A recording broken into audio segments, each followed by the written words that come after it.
Welcome back to my channel ASHA dream studio. ఈరోజు మనం పులుసన్నం అంటే పులిహోర ఎలా చేయాలో చూద్దాం. ముందుగా ఒక ప్లేట్లో ఆవాలు, జీలకర్ర, మెంతులు, మినపప్పు, ఒక 2 ఎండుమిర్చి కానీ లేకపోతే ఉప్పు మిరపకాయలు కానీ తీసుకోండి.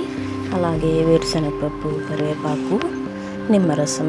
ఇప్పుడు స్టవ్ మీద పాన్ పెట్టి ఒక 5 టేబుల్ స్పూన్ ఆయిల్ వేసుకొని ముందుగా పల్లీల్ని ఇలా బాగా ఎర్రగా వేయించుకోండి.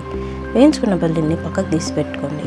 ఈ ఆయిల్లోనే పోపు అంతా వేసేసి కొద్దిగా అలా చిటపట్లాడిన తర్వాత ఇందులో కరివేపాకు వేసేసి అది కూడా చిటపట్లాడిన తర్వాత మనం ఫ్రై చేసి పెట్టుకున్న పల్లీలు, ఇందులోనే తగినంత ఉప్పు, పసుపు వేసి కొద్దిగా కలిపి మనం ముందు తీసి పెట్టుకున్న నిమ్మరసం ఏదైతే ఉందో అది కూడా ఇందులో వేసేసి కలిపేసుకోండి బాగా.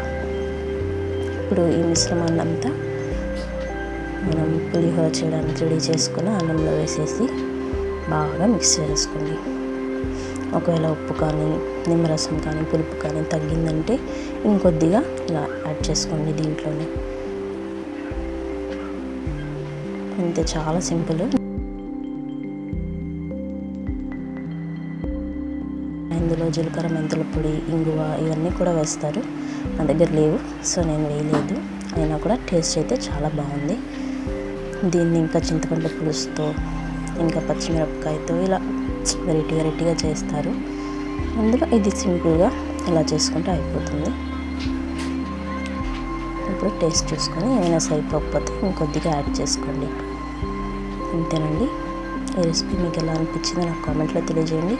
ఇలాంటి మరెన్నో మంచి రెసిపీస్ కోసం మన ఛానల్ని సబ్స్క్రైబ్ చేసుకోండి. మరొక మంచి వీడియోతో మళ్ళీ కలుద్దాం.